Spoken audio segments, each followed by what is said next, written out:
ngasigi class simadi doubt clearance session oina tauji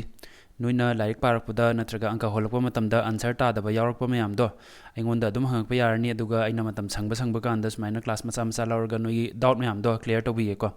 class ina noida kanagadaba pigadaba kangbu jingdi Navodaya thagadaba angangjing amadi class 5 ka 6 ka gi chhatra jing sumaina thawai yawba chhatra mana ngarang ja hangakibani ko sugumba question je takpi roma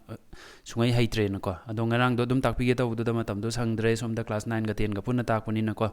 aduna ngasi ta sunday na mesida mayam punna hayawraji ai giming na usam sidat aduga channel sida noina phanggadaba kanaba singdi class 5 6 ki maths ama leijare adedi Navodaya thagadaba angangjing gi complete course ama leire aduga huje ki oina class 9 ga 10 ga ju ta iko 9 gi di takpa bu loibu loisale 10 gi ju takpa horabani aduga matam gi matungina kana gadaba topic athopa mayam ama hapchalakse ko mayam punna hotnaminaji adudi question di yengaje ko example oina pige example 1 da se khoidai yamna 10 ba mawong dani hotoje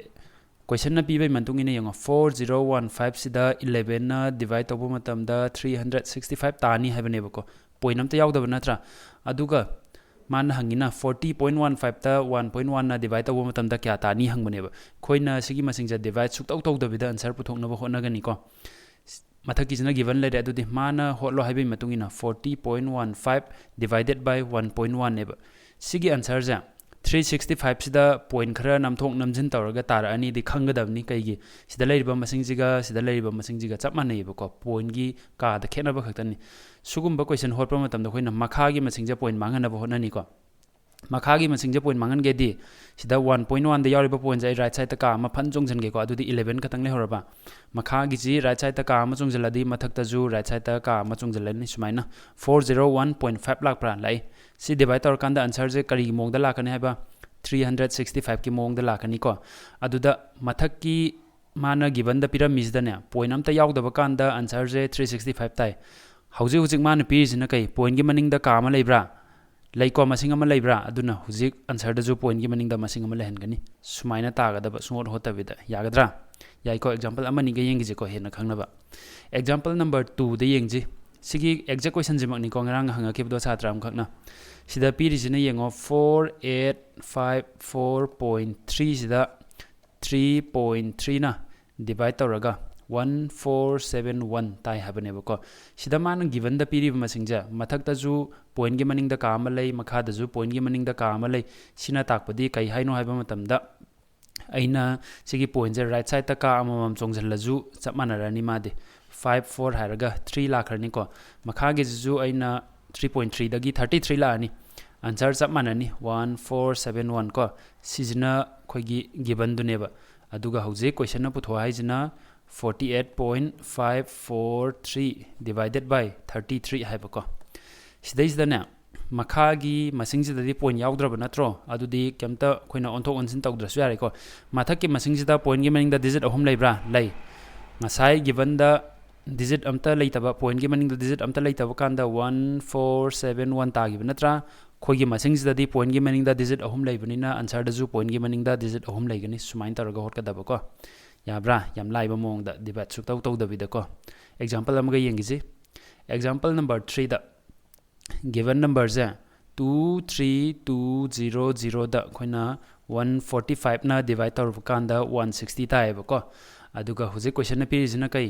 23.2 divided by 1.45 sineba ko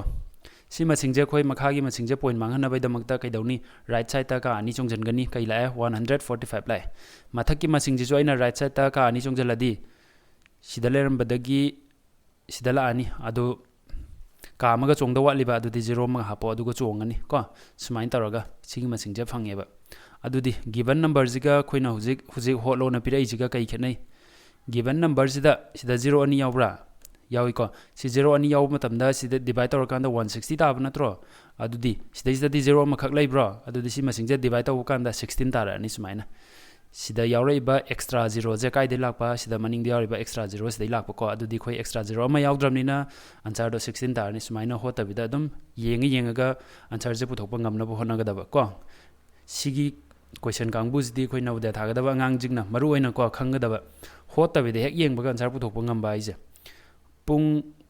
ꯄꯨꯡꯖꯤꯡꯗꯤ ꯀꯩꯗꯧꯏ ꯑꯀꯛꯅꯕ ꯃꯇꯝ ꯄꯤꯒꯅꯤ ꯀꯣꯏꯁꯟ ꯃꯌꯥꯝ ꯑꯃ ꯄꯤꯔꯛꯑꯅꯤ ꯀꯣꯏꯁꯟ ꯃꯌꯥꯝꯗꯨ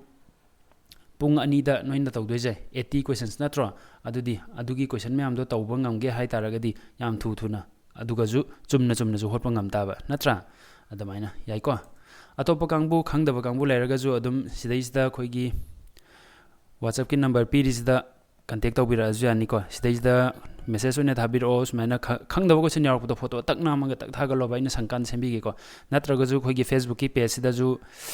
message ꯇꯧꯕꯤꯔꯛꯄ ꯌꯥꯅꯤ ꯅꯠꯇ꯭ꯔꯒꯅ ꯑꯩꯅ ꯁꯦꯝꯈꯤꯕ ꯚꯤꯗꯤꯑꯣꯁꯤꯡꯗ ꯈꯪꯗꯕ ꯌꯥꯎꯔꯒꯁꯨ ꯁꯤꯗ ꯌꯨꯇ꯭ꯌꯨꯕꯀꯤ ꯆꯦꯅꯦꯜꯁꯤꯡꯗ ꯆꯪꯉꯦꯅ ꯑꯗꯨꯒ ꯚꯤꯗꯤꯑꯣꯗꯨꯒꯤ ꯃꯈꯥꯗ ꯀꯃꯦꯟ ꯄꯤꯕꯤꯔꯛꯑꯣꯕꯀꯣ ꯁ꯭ꯋꯥꯏ ꯃꯇꯥꯡꯁꯦ ꯍꯩꯇ꯭ꯔꯦ ꯁ꯭ꯋꯥꯏ ꯃꯇꯥꯡꯁꯦ ꯑꯝꯇ ꯇꯥꯛꯄꯤꯌꯨ ꯈꯣꯠꯄꯤꯌꯨꯗꯣꯀꯣ ꯃꯇꯥꯡꯁꯦ ꯂꯣꯏꯁꯤꯜꯂꯁꯤꯀꯣ ꯍꯦꯄꯤ ꯁꯟꯗꯦ